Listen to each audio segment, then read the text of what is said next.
नमस्कार दोस्तों, सर जी क्लासेस में आपका स्वागत है। तो हम लोग इंडियन पॉलिटी का क्लास डिस्कस कर रहे थे एसएससी जे और सीएचएसएल एग्जाम्स के लिए। तो देखिए, प्रीवियस वीडियो में मैंने आपको प्रेसिडेंट के जो भी इंपॉर्टेंट पावर और फंक्शंस होते हैं तो उसके बारे में मैंने आपको बताया था। तो उसी सीरीज को हम लोग आगे कंटिन्यू करते हुए इसमें हम लोग और उनके पावर और फंक्शंस के बारे में देखेंगे। और देखिए, अभी तक जितने भी लेक्चर्स हमने पॉलिटी के कवर किए हुए हैं तो इसका हमने अलग से प्लेलिस्ट क्रिएट कर दिया है। तो आप लोग डिस्क्रिप्शन बॉक्स में जाना, वहाँ पे आपको लिंक मिल जाएगा सारे लेक्चर जितने भी हमने अपलोड किए हुए हैं पॉलिटी के। और इसके पहले जो भी सब्जेक्ट्स हमने फिनिश कर दिए आपके, जैसे बायोलॉजी का, इकोनॉमिक्स का और ज्योग्राफी का और केमिस्ट्री का, तो इनका भी हमने अलग से प्लेलिस्ट बना दिया है।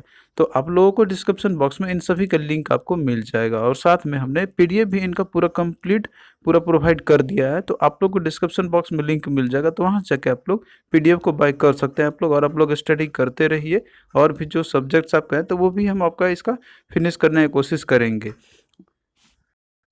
तो पिछले क्लास में मैंने आपको पावर और फंक्शंस के बारे में बताया था प्रेसिडेंट के। तो जिसमें कि हमने बहुत सारे उनके पावर के बारे में हमने स्टडी किया था। तो इस सेम कॉन्सेप्ट को हम लोग फॉलो करते हुए इसमें हम लोग देखेंगे यहाँ पे और भी उनके जो भी इंपॉर्टेंट पावर्स है। तो यहाँ पे सबसे पहले आपका है पार्डनिंग पावर्स है। तो देखिए, पार्डनिंग पावर के अंदर में प्रेसिडेंट के पास ये अधिकार होता है, उनके पास ये सारे पावर्स होते हैं कि वो जो है किसी का पनिशमेंट का कैरेक्टर को चेंज कर सके, या तो फिर उसका जैसे कि पूरी तरीके से जो है उसको जो भी सज़ा मिली है तो उससे पूरी तरीके से एब्जॉल्व कर सके, या फिर उसके ये रहता है कि उसके डेथ जो सेंटेंस रहता है तो उसको वो दूसरे फॉर्म में बदल सके। तो ये सारे बहुत सारे पावर ऑफ फंक्शंस होते हैं इनके, तो वो हम लोग यहाँ पे समझेंगे और इनको क्या बोला जाता है, टर्म क्या दिया गया है यहाँ पे। अब देखिए, कोई भी पर्सन है, मान लीजिए कि उसने क्राइम किया, तो सबसे पहले वो उसका सस्पेक्ट होता है। फिर उसके बाद जो है जुडिशरी के अंदर में उसको सस्पेक्ट लेते हुए पकड़ा जाता है, और फिर उसको जुडिशरी में पेश किया जाता है, और फिर वहाँ पे वो एक्यूज्ड होगा। और साथ में वहाँ पे उसको मान लीजिए कि अगर उसने क्राइम किया होगा तो वो जो है उसको कन्विक्ट किया जाएगा। और मान लीजिए उसने नहीं किया होगा तो उसको जो है एक्विट कर दिया जाता है, यानी कि उसको छोड़ दिया जाता है। तो ये दो तरह के केस होते हैं वहाँ पे। लेकिन कोई पर्सन है, अगर उसने क्राइम किया हो, अगर वो कन्विक्ट हो चुका है बाय लॉ, तो अब उसको जो है फिर से बहुत सारे मतलब जिस बेसिस पे जिसने जितना उसने जुर्म किया हुआ है या किस टाइप का उसने क्राइम किया हुआ, उसके बेसिस पर कोई डिफरेंट टाइप्स ऑफ जो है उसको सज़ा मिलती है। तो इस तरह से देखिए, सजाए की बहुत सारे प्रावधान होती है। मान लीजिए कि कोई बहुत ही घिनौना कार्य होता है, बहुत ही मतलब कि ऐसा कृत्य कार्य होता है कि जिसके लिए फांसी की सज़ा दी जाती है। तो इन सभी चीज़ों के लिए जो है आगे वो और भी जैसे हायर कोर्ट मूव कर सकता है, फिर लास्ट में सुप्रीम कोर्ट में मूव कर सकता है। फिर उसके बाद जो है वो फिर दया याचिका दायर कर सकता है प्रेसिडेंट के पास। तो इतने सारे प्रोसीजर्स दिए गए हैं कॉन्स्टिट्यूशन के अंदर में, जो कि प्रावधान में दिए गए हैं आपके। तो यहाँ पे जो प्रेसिडेंट के लिए जो इनका दिया गया है कि मतलब उनके पास क्या क्या पावर्स होते हैं, तो वो क्या क्या कर सकते हैं, तो ये सारा चीज़ हम लोग इसमें देखेंगे। तो पहला देखिए है पार्डनिंग पावर के अंदर में, पहला आपका पार्डन पावर है। तो इसका मतलब होता है कि जैसे कोई भी ऑफेंडर है तो उसको पूरी तरीके से कंप्लीटली एब्जॉर्ब कर देना, कि उसको मतलब कोई भी क्राइम उसने किया हुआ है तो उसको पूरी तरह से मुक्त कर देना। तो ये प्रेसिडेंट के पास में ये पावर होती है। हालांकि देखिए, ये अकेला प्रेसिडेंट के ऊपर नहीं रहता है कि वो मतलब कि अपने ही डिसीजन पे उसको एब्जॉर्व कर दे। इसके लिए जो है कैबिनेट का भी निर्देश लेते हैं, और साथ में होम मिनिस्ट्री का भी जो है वहाँ से सारे के सारे अफर्मेशंस लेते हैं। आफ्टर दैट जो है वो पूरी तरीके से उसको एब्जॉर्व कर सकते हैं। हालांकि किसी भी ऑफेंडर को पूरी तरीके से एब्जॉर्व कर देना, तो ये प्रेसिडेंट के मतलब कि भले ही लगता होगा कि ये उनका काम है, लेकिन ये ऐसा पॉसिबिलिटी नहीं है कि वो अपने आप ही खुद डिसीजन लेते हैं। इसके पीछे जो है पूरी कैबिनेट की अपने सहमति होती है या उनकी राय सलाह होती है, और साथ में होम मिनिस्ट्री की भी जो रहती है कि वो भी जो है इसमें फंक्शंस करते हैं। फिर अगला देखिए, दूसरा इसमें है कम्यूटेशन का है। तो कम्यूटेशन के अंदर में ये होता है कि प्रेसिडेंट के पास ये पावर होती है कि वो जो है किसी भी पनिशमेंट को तो वो जो है लाइटर फॉर्म में चेंज कर सके, यानी कि एक टाइप ऑफ पनिशमेंट को वो किसी दूसरे फॉर्म में उसको वो चेंज कर सके। यानी कि मान लीजिए किसी को डेथ सेंटेंस मिला हुआ है तो उसको वो लाइफ इम्प्रिजन में चेंज कर सकते हैं। तो ये होता है कम्यूटेशन का मतलब। फिर तीसरा आपका है इसमें रिमिशन का है। तो रेमिशन में देखिए, इसमें क्या होता है यहाँ पे कि जो भी सेंटेंस किसी पर्सन को मिला हुआ है तो उसका कैरेक्टर का नाम चेंज बिना किए हुए ही उसके जो भी पीरियड है तो उसको कम कर देना। सपोज कीजिए कोई पर्सन को लाइफ इम्प्रिजमेंट मिला हुआ है, या फिर किसी क्राइम के लिए उसको जो है 10 साल की सज़ा मिली हुई है, तो यहाँ पे सज़ा का नाम चेंज नहीं होगा, वही सेम रहेगा, लेकिन उसका जो पीरियड है, मान लीजिए 10 साल की सज़ा हुई थी तो उसको वो कम करके 5 साल तक कर सकते हैं। तो ये होता है रिमिशन के अंदर में। फिर अगला देखिए रेस्पाइट है। तो रेस्पाइट के अंदर में ये प्रेसिडेंट के पास पावर होती है यहाँ पे कि जैसे कोई भी पनिशमेंट उसको मिला हुआ है तो उसके जगह पे जो है उसको लेसर सेंटेंस दे सकते हैं ओरिजिनली जो भी उसको अवार्ड किया गया था। अब यहाँ पे देखिए ये सेम आपका इसी की तरह से है, लेकिन इसमें कुछ स्पेशल फैक्ट होते हैं, स्पेशल रीजंस होते हैं इसके पीछे। अब यहाँ पे देखिए स्पेशल वो रीजंस क्या क्या हो सकते हैं, जैसे मान लीजिए कोई कोई लेडी है, अगर वो प्रेग्नेंट है तो प्रेग्नेंट के समय अगर मान लीजिए कि उसको अगर जैसे कि डेथ सेंटेंस मिली हुई है, तो इस तरह से क्या होगा कि उसके जो बूम में जो बच्चा पल रहा है तो उसके साथ साथ उसका भी डेथ हो जाएगा। तो इस कारण से जो है तो यहाँ पे जो सेंटेंस उसका चेंज हो जाता है, तो उस केस में इसको पार्डन मिल सकती है, मतलब कि उसको जो है रिप्राइव उसको जो है रेस्पाइट मिल जाती है यहाँ पे प्रेसिडेंट के द्वारा। तो अगर इसके लिए जो है स्पेशल केस होने चाहिए, जैसे प्रेग्नेंट लेडी कोई अगर है तो उसको ये सज़ा जो है मतलब कि कम कर दिए जाते हैं उसको, या तो फिर मान लीजिए कि कोई फिजिकली डिजेबिलिटी है किसी कन्विक्ट के अंदर में, तो उस केसेस में ये सारे चीज़ किए जा सकते हैं रेस्पाइट का। फिर अगला देखिए रिप्रीव का है। तो रिप्रीव में होता क्या है यहाँ पे कि प्रेसिडेंट के पास ये पावर होती है कि जैसे मान लीजिए किसी को डेथ सेंटेंस मिला हुआ है तो उसका जो है कुछ समय के लिए टेम्पररी पीरियड के लिए उसका डेथ सेंटेंस को वो सस्पेंड कर सकता है। कि मान लीजिए कि उसका प्रोविजंस जैसे सुप्रीम कोर्ट ने उसको दे दिया है ऑर्डर, या फिर कोई भी कोर्ट ने उसे दे दिया है कि वो जो है उसको डेथ सेंटेंस मिलना है, तो तब तक जो है प्रेसिडेंट ये मतलब विथहोल्ड करके रख सकते हैं कि जब तक हम अपना निर्णय नहीं ले लेते हैं तब तक जो है आप इसे डेथ सेंटेंस ना दो, मतलब आप इसे जो है डेथ फांसी पे आप ना चढ़ाओ, क्योंकि अभी इसका पेंडिंग है मेरे पास। तो टेम्पररी सस्पेंशन का जो रहता है मतलब कि इनके पास पावर होती है रिप्रीव के अंदर में। तो आई होप कि ये चीज़ आप लोग अब समझ गए होंगे। फिर अगला देखिए डिप्लोमेटिक पावर्स है। तो डिप्लोमेटिक पावर्स को हम लोग इसको इंग्लिश से बोलते हैं हम लोग राजनयिक शक्तियाँ भी, हिंदी में बोलते हैं हम राजनयिक शक्तियाँ बोलते हैं हम लोग। तो देखिए जितने भी इंटरनेशनल ट्रीटी या फिर जो एग्रीमेंट होते हैं तो वो जो भी नेगोशिएट किए जाते हैं तो वो जो है प्रेसिडेंट के बिहाफ में भी कंक्लूड की जाती है। तो कोई भी आप देखते हैं ना कि इंटरनेशनल जो भी ट्रीटी होती है या फिर किसी दूसरे कंट्री के साथ कोई भी एग्रीमेंट होता है तो वो सारा का सारा जो है प्रेसिडेंट के बिहाफ में ही की जाती है। तो ये होते हैं इसके डिप्लोमेटिक पावर। और इसके साथ साथ में जितने भी इंटरनेशनल फोरम्स होते हैं या फिर जो अफेयर्स होते हैं तो उसमें जो है प्रेसिडेंट ही रिप्रेजेंट करते हैं इंडिया की तरफ से, और इसके साथ साथ में वो जो है बहुत सारे डिप्लोमेट्स को वो रिसीव करते हैं और सेंड्स भी करते हैं। जैसे कि मान लीजिए आपने सुना होगा कि एम्बेसडर जो है तो इनको फॉरेन कंट्री के लिए मतलब कि बनाया गया है, ये same for such and such country के लिए बनाया गया है, या फिर जो हाई कमिश्नर है अपॉइंट किया गया है सो एंड सो कंट्री के लिए। तो ये सारे जो होते हैं ये प्रेसिडेंट के पास होती है सारे डिप्लोमेटिक पावर। फिर नेक्स्ट देखिए मिलिट्री पावर्स यानी कि सैन्य शक्तियाँ। तो प्रेसिडेंट को देखिए बोलाता है supreme commander of defence forces of India. तो इंडिया में जितने भी डिफेंस फोर्सेस हैं जैसे कि आर्मी के चीफ हो गए या फिर नेवी हो गए या फिर एयरफोर्स हो गए, तो उन सभी का सुप्रीम कमांडर प्रेसिडेंट होते हैं। और इनके पास ये सारे पावर्स होते हैं कि ये जो है जैसे कि आर्मी चीफ हो गया या फिर नेवी एडमिरल हो गया या फिर जो एयर चीफ मार्शल होते हैं, तो इन सभी का अपॉइंटमेंट करने का जो पावर होता है तो वो प्रेसिडेंट के हाथ में होती है, और इनको बुलाता है supreme commander of the defence forces of India. फिर नेक्स्ट देखिए इमरजेंसी पावर्स है। तो ये आपका सबसे मोस्ट इंपॉर्टेंट है, इसको आप लोग ध्यान से सुनना। तो देखिए कॉन्स्टिट्यूशन जो है तो ये सारे एक्स्ट्रा ऑर्डनरी पावर्स देते हैं प्रेसिडेंट को। तो वो जो है 3 टाइप्स ऑफ इमरजेंसी इम्पोज कर सकते हैं कंट्री के अंडर में। तो इसके लिए देखिए बहुत सारे प्रोविजंस होते हैं। तो इसमें देखिए मेन आपका जो भी कॉन्सेप्ट है इससे रिलेटेड वो हम लोग डिस्कस करते चलेंगे यहाँ पे। तो देखिए जो 3 टाइप के जो इमरजेंसी जो लगाए जा सकते हैं कंट्री के अंदर में प्रेसिडेंट के द्वारा, तो वो है पहला आपका नेशनल इमरजेंसी, दूसरा है प्रेसिडेंट रूल, और तीसरा है फाइनेंशियल इमरजेंसी। तो पहला जैसे देखिए नेशनल इमरजेंसी आपका दिया हुआ है, तो ये कब लगाया जा सकता है कि कुछ ऐसे सिचुएशंस प्रिवेलिंग हो रहे होंगे, जैसे कि मान लीजिए वार, किसी कंट्री के साथ वार में इन्वॉल्व हुआ है अपना देश, या तो फिर कोई मान लीजिए एक्सटर्नल एग्रेशन हुआ या फिर कोई आर्म रिबेलियन हुआ हो। तो ये सारे केसेस में जो है नेशनल इमरजेंसी लगाई जा सकती है। तो ये आर्टिकल नंबर 352 में ये मेंशन किया गया आपका नेशनल इमरजेंसी के बारे में।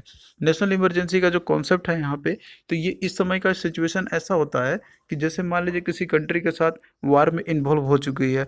अब उस समय हमारा सबसे फर्स्ट प्रोविजंस क्या होता है, या हमारा जो भी प्रोविजंस होते हैं कि वार को जितना सबसे मोस्ट ज़्यादा प्रायोरिटी हो जाता है हमारा, बजाय कि और भी कोई डेवलपमेंट एक्टिविटीज़ होते हैं हमारे कंट्री के अंदर में। तो इसीलिए जो है अब देखते होंगे कि जितने भी एक्सपेंडिचर्स होते हैं तो वो सारा का सारा जो है तो वो वार में ही लगा दी जाती है। यहाँ तक कि जो भी अगर कोई इंफ्रास्ट्रक्चर डेवलपमेंट होती है या फिर जो जो भी सब्सिडीज दिए जाते हैं पुअर को, तो वहाँ से वो सारे कट करके तो वो जो है पूरी तरीके से वार में लगाया जा सकता है। तो ये सारी प्रोविजंस है नेशनल इमरजेंसी अगर जब लग जाती इम्पोज हो जाती है तो ये कौन कौन ग्राउंड पर लगाया जाता है नेशनल इमरजेंसी, तो वो आपका है ड्यू टू वार के समय, फिर दूसरा आपका एक्सटर्नल अग्रेशन, या फिर है आर्म रिबेलियन है। और देखिए इमरजेंसी जैसे पहले बार जब लगाई गई थी इंडिया में, तो बहुत बार भी इमरजेंसी लगाया जा सकता है, नेशनल इमरजेंसी लगाई जा चुकी है। तो जब इंदिरा गांधी के समय में जब नेशनल इमरजेंसी इम्पोज की गई थी, तो उसके लिए जो रीजन जो डिसाइड किया गया था, तो वो तो आपका था एक्सटर्नल डिस्टर्बेंसेस। लेकिन एक्सटर्नल डिस्टर्बेंसेस जो है तो ये कॉन्स्टिट्यूशन के अंदर में उस तरीके से डिफाइन नहीं किया हुआ है। तो आप लोग ये तीन याद रखना है यहाँ पे, due to war, external aggression और साथ में आर्म रिबेलियन का है यहाँ पे। फिर दूसरा है प्रेसिडेंट रूल। तो प्रेसिडेंट रूल देखिए ये स्टेट में लगाई जाती है। मान लीजिए कि किसी भी कॉन्स्टिट्यूशन मशीनरी जो है स्टेट का वो फेल्यूर हो चुका है, यानी कि वहाँ पे जो भी एमएलए है तो उनका जैसे मान लीजिए विधानसभा में सहमति उनकी नहीं होती, या फिर कोई भी जो पार्टी है उनका किसी का भी जो है आपसी में उनका मेजोरिटी सिद्ध नहीं हो पाता है, तो उस समय जो है प्रेसिडेंट रूल लग जाती है स्टेट में। तो ये हर समय लगते ही रहती है, ये चीज़ आपने नोटिस भी किया होगा। तो ये मेंशन किया गया आर्टिकल नंबर 356 के अंदर में। फिर अगला देखिए है फाइनेंशियल इमरजेंसी है। फाइनेंशियल इमरजेंसी देखिए ये लगता है कि मान लीजिए कंट्री के अंदर में कुछ ऐसे सिचुएशंस आ चुके हैं, यानी कि फाइनेंशियल इनस्टेबिलिटी का सिचुएशंस आ चुका है कि पैसे है ही नहीं गवर्नमेंट के पास खर्च करने के लिए, तो उस समय फाइनेंशियल इमरजेंसी लगाई जा सकती है। ये ऐसा सिचुएशन होता है कि जैसे मान लीजिए उसके जो भी एम्प्लॉई है या फिर जो और भी जो भी वर्कर्स है, तो उनको पे करना भी इवन पॉसिबल नहीं हो पाता है। तो इस तरह के सिचुएशन जब होते हैं तो उसको बोलते हैं हम लोग फाइनेंशियल इमरजेंसी बोलते हैं। तो ये आर्टिकल नंबर 360 में मेंशन किया गया हुआ है। तो ये तीन टाइप के जो इमरजेंसी है जो कि प्रेसिडेंट के द्वारा ये लगाए जा सकते हैं यहाँ पे। तो इसमें देखिए नेशनल इमरजेंसी आपका हो गया, दूसरा प्रेसिडेंशियल रूल हो गया। तो प्रेसिडेंशियल रूल जिस भी स्टेट में लगती है तो उस समय जो पूरा का पूरा पावर जो है तो प्रेसिडेंट के हाथ में आती है, और वही सारे जो भी एक्शंस होते हैं तो वो सेंट्रल गवर्नमेंट के द्वारा मतलब कि एग्जीक्यूट किए जाते हैं। अब यहाँ पे देखिए मेन आपको बात यहाँ पे रखने का ये ज़रूरत है कि जैसे मान लीजिए अगर नेशनल इमरजेंसी अगर कंट्री में इम्पोज होती है, तो उस समय जितने भी फंडामेंटल राइट्स होते हैं, जो भी फंडामेंटल राइट्स मैंने आपको पढ़ाया हुआ है वहाँ पे, एक्सेप्ट आर्टिकल नंबर 20 और 21, इसको छोड़ के बाकी सारे के सारे जो है तो उसको सस्पेंड कर दी जाती है ड्यूरिंग नेशनल इमरजेंसी। और इसके बाद मान लीजिए कि कोई भी जैसे इमरजेंसी को प्रोक्लेमेशन किया गया हुआ है, तो प्रोक्लेमेशन करने के लिए दोनों हाउस से, जैसे आपका राज्यसभा और लोकसभा हो गया, तो वहाँ से स्पेशल मेजोरिटी के साथ पास होना चाहिए विद इन 1 मंथ के अंदर में। जब भी प्रोक्लेमेशन प्रेसिडेंट के द्वारा की गई है तो ये जो है दोनों हाउस से पास होना चाहिए विद स्पेशल मेजोरिटी, तभी जो है नेशनल इमरजेंसी इम्पोज आगे एक्सटेंड किया जा सकता है, नहीं तो फिर वो वॉइड हो जाएगा। तो ये चीज़ मेंशन किया गया हुआ है। फिर इसके बाद में देखिए कि जैसे मान लीजिए एक बार कोई नेशनल इमरजेंसी प्रोक्लेमेशन कर दी गई है, तो ये जो है मतलब कि अप्रूव कर दी गई है, तो ये जो है 6 मंथ के लिए वो वैलिड रहेगा, यानी कि 6 मंथ के लिए वो फोर्स में रहेगा।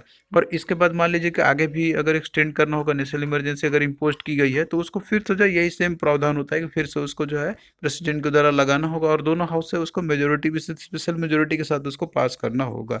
तो मैक्सिमम पीरियड कितना होना चाहिए, तो 6 मंथ्स का ये दिया गया है। तो ये आप लोग याद रखना, ये पूछा जाता है आपसे क्वेश्चन। हालांकि इसमें सब कुछ ये तीनों चीज़ पूछा जाता है कि कौन कौन सा जो राइट्स है, जो फंडामेंटल राइट्स जो सस्पेंड नहीं किए जाते हैं, या फिर जो है इसके लिए मेजोरिटी कैसा चाहिए, तो स्पेशल मेजोरिटी चाहिए दोनों हाउसेस का। और इसके बाद कितना पीरियड का मतलब अंदर में हो जाना चाहिए, तो 1 मंथ के पीरियड के अंदर में। और साथ में ये भी पूछा जाता है कि एक बार जैसे मान लीजिए कि प्रोक्लेमेशन अप्रूव्ड हो चुका है, तो वो कितने समय तक वो अप्रूव मतलब कि फोर्स में रहेगा, तो वो 6 मंथ तक रहेगा आपका। तो ये चीज़ क्वेश्चन आपसे पूछे जाते हैं। अब यहाँ पे देखिए, जैसे कि मान लीजिए एक बार इमरजेंसी प्रोक्लेमेशन कर दी गई है, तो अगर ऑपरेशन में है तो ये सारे इफ़ेक्ट्स आपको देखने को मिल सकते हैं। अब जैसे देखिए उस समय क्या होगा कि सेंटर के जो भी पावर रहते हैं तो उसका एक्सटेंशन हो जाता है। इसका मतलब है कि मान लीजिए स्टेट लिस्ट में अंदर में जो भी सब्जेक्ट्स होते हैं, जो भी प्रावधान दिए गए हैं उसके अंदर में, तो इन सभी चीज़ों पे कानून बनाने बनाने का जो अधिकार होता है तो वो स्टेट गवर्नमेंट के पास होती है। लेकिन अगर इमरजेंसी इम्पोज हो चुकी है, तो उस समय जो है तो इन सभी चीज़ों पे जो स्टेट लिस्ट के अंदर भी जितने ही मैटर दिए गए हैं, तो उन पे लॉ बनाने का या इनैक्ट करने का काम जो है तो वो सेंटर के हाथ में आ जाती है। स्टेट के हाथ में फिर कोई पावर नहीं रहती है ड्यूरिंग इमरजेंसी। तो ये आप लोग याद रखना। तो ये जो दिया आपका थी आर्टिकल नंबर 353 बी के अंदर में मेंशन किया गया हुआ है। और इसके साथ में सेंटर के पास ये भी पावर आ जाती है कि वो जो है रेवेन्यू का डिस्ट्रीब्यूशन जो है, जो कि यूनियन स्टेट्स के बीच में जो की जाती है, तो वो उसको मेथड को भी ये चेंज कर सकती है, उसमें अल्टर कर सकती है। अभी जैसे फाइनेंस कमीशन गठित किए जाते हैं कि किस तरीके से जो है रेवेन्यू का डिस्ट्रीब्यूशन किया जाना होना चाहिए स्टेट्स और यूनियन के बीच में। लेकिन अगर इमरजेंसी इम्पोज हो जाएगी तो उस समय जो है इस मेथड में चेंजेस किए जा सकते हैं सेंटर के द्वारा। तो ये पूरी तरीके से सेंटर के हाथ में जो है पावर आ जाएगी। फिर उसी तरीके से देखिए प्रेसिडेंट जो है, मतलब कि जो नॉर्मल होता है लोकसभा का जो टाइम होता है इसका, तो उसको जो है 1 ईयर के लिए हर एक बार जब तक वो इमरजेंसी, मतलब कि जितने बार इम्पोज हुई है तो उतने ईयर तक वो इंक्रीज कर सकती है। तो ये प्रेसिडेंट के ऊपर में रहता है। तो वो जो है नॉर्मल लाइफ इसका 1 साल तक मतलब उसको इंक्रीज कर सकते हैं। अगर एक बार इमरजेंसी लागू हुआ तो उसे 1 साल तक एक्सटेंड किया जा सकता है लोकसभा का इलेक्शन। अगर फिर से इम्पोज होता है तो फिर से जो है उसको एक्सटेंड किया जा सकता है। तो ये प्रेसिडेंट के हाथ में होती है। अब यहाँ पे देखेंगे हम लोग वीटो पावर ऑफ प्रेसिडेंट के बारे में। देखिए प्रेसिडेंट के पास वीटो पावर होती है। यहाँ पे वीटो पावर कहने का मतलब होता है कि जैसे कोई बिल पार्लियामेंट के अंदर में पास होती है दोनों हाउस से, मान लीजिए कि वो राज्यसभा में और लोकसभा दोनों से वो बिल पास हो चुका है। अब उसके पास जो, अब वो बिल जो है अब आएगा प्रेसिडेंट के पास साइन के लिए। तो जब प्रेसिडेंट उनको साइन कर देंगे तब जो है वो एक्ट बनेगा। मतलब कि जो बिल जब तक प्रेसिडेंट के द्वारा उनके द्वारा मतलब उससे पूरी तरीके से साइन नहीं हो जाती है तब तक वो बिल एक्ट नहीं बनेगा, और कोई भी जो प्रोविजंस या फिर जो कोई लॉ रहता है उसके अंदर में तो वो लागू नहीं किए जाएंगे विदाउट सिग्नेचर ऑफ प्रेसिडेंट।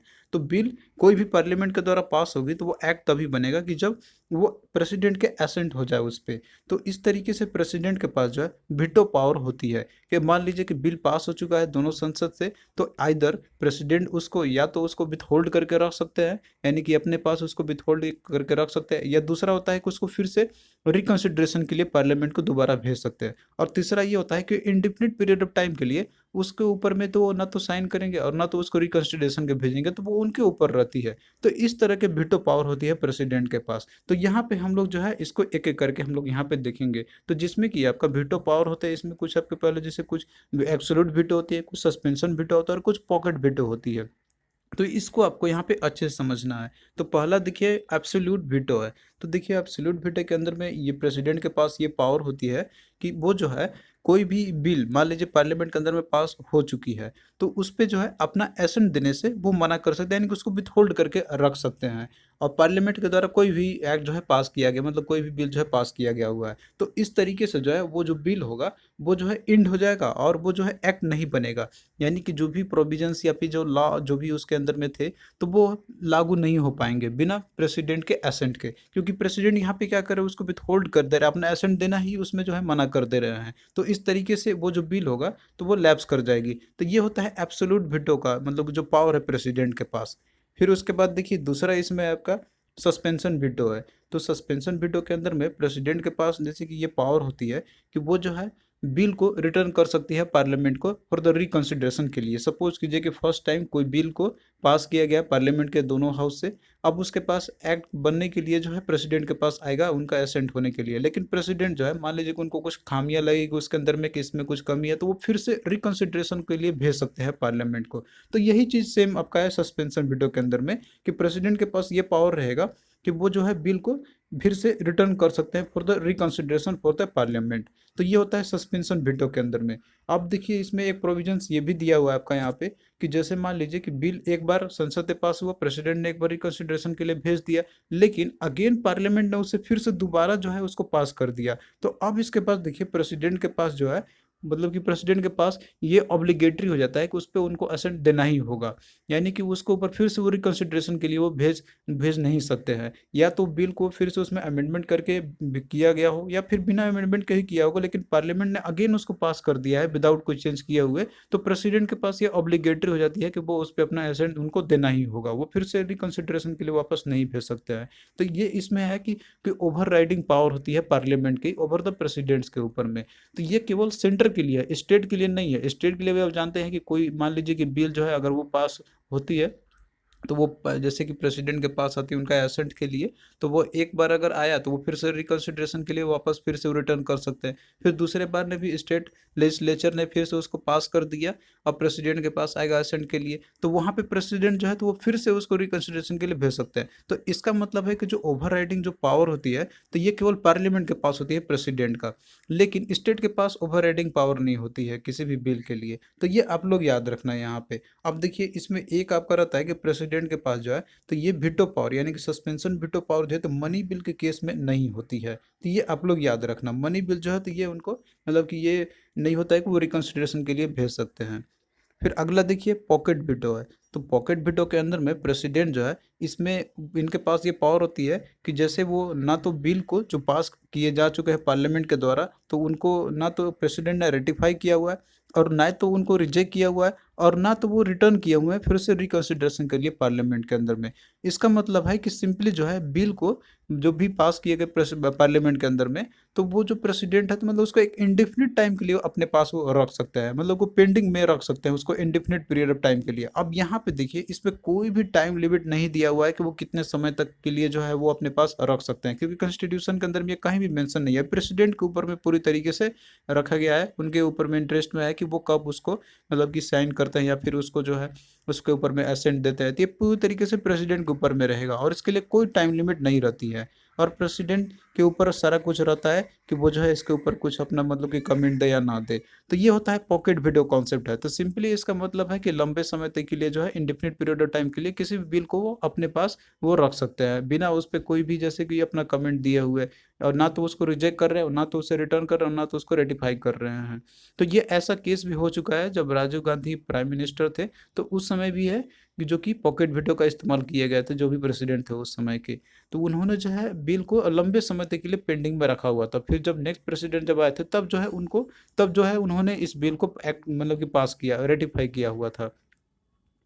तो आई होप कि जितना भी चीज़ मैंने आपको बताया प्रेसिडेंट के पावर के बारे में और उनके जो भी फंक्शंस होते हैं तो आपको समझ में आया होगा।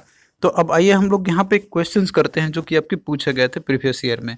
तो क्वेश्चन देखिए है कि who has the power to pardon in case of capital punishment. तो कैपिटल पनिशमेंट के अंदर में मान लीजिए किसी को दिया हुआ है, तो किसके पास ये पावर रहेगा कि वो उसको पार्डन कर दे। तो ये प्रेसिडेंट के पास होती है। तो राइट आंसर आपका हो जाएगा ऑप्शन बी हो जाएगा इसका। फिर नेक्स्ट देखिए, the president can deliver an absolute veto to which of the following bills. तो कौन से बिल को जब प्रेसिडेंट जो है वो एब्सोल्यूट वीटो कर सकते हैं। तो इसमें देखिए आपका दिया हुआ है, इसमें private member bill, constitution amendment bill, both A बी B neither A nor B. तो देखिए जो प्राइवेट मेंबर बिल्स होते हैं तो इसके ऊपर में प्रेसिडेंट के पास ये रहेगा, तो उनके पास ये अधिकार रहता है कि वो जो है उसके ऊपर में एब्सोल्यूट वीटो लगा सकते हैं। तो एब्सोल्यूट वीटो का मतलब प्रेसिडेंट के पास ये पावर होती है कि कोई भी बिल जो है पास किया गया पार्लियामेंट के द्वारा तो उसको विथहोल्ड कर सकते हैं अपना एसेंट देने से। इसका मतलब डायरेक्टली ये है कि वो उस बिल को रिजेक्ट कर सकते हैं जो भी पास किया गया पार्लियामेंट के द्वारा। तो ये प्राइवेट मेंबर बिल्स के केस में किया जा सकता है ऐसा। तो राइट आंसर ऑप्शन ए आपका हो जाएगा।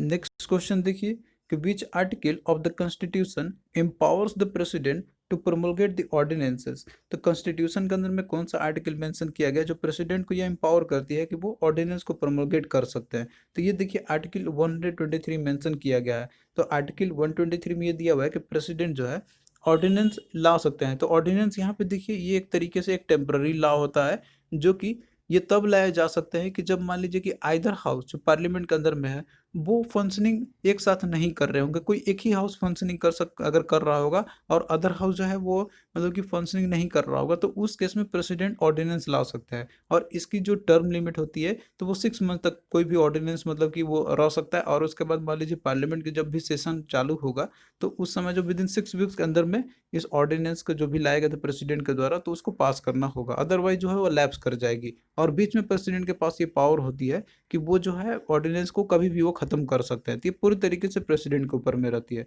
तो ऑर्डिनेंस मेकिंग पावर रहती है आर्टिकल 123 में मेंशन किया गया हुआ है यहाँ पे। तो यहाँ पे देखिए हमने जितने भी ये पावर ऑफ फंक्शंस थे प्रेसिडेंट के ऊपर में तो वो हमने पूरा इसको अच्छे से कवर कर लिया है। यदि आप लोग इतना कर लेते हैं, इतना पढ़ लेते हैं आप लोग, तो आपको और और कोई भी कहीं से भी आपको पढ़ने की जरूरत तो नहीं पड़ेगी प्रेसिडेंट के लिए। क्वेश्चन जो भी आपके आते हैं तो वो आपके सब इन्हीं टॉपिक में से आपके आते हैं, तो वो सारा कुछ हमने इंपॉर्टेंट जितने भी टॉपिक्स है हमने इसमें कवर किया हुआ है। तो आपको कैसा लगा ये लेक्चर आप लोग कमेंट करके जरूर बताना। और इसी तरीके से आगे भी हम जो है पॉलिटी का लेक्चर्स हम कवर करते चलेंगे। और बाकी जो भी सब्जेक्ट फिनिश हो चुके हैं तो आप लोग उसको भी पढ़ते चलिए, आपका एग्जाम आने वाला है तो आप लोग अच्छे से तैयारी कीजिए।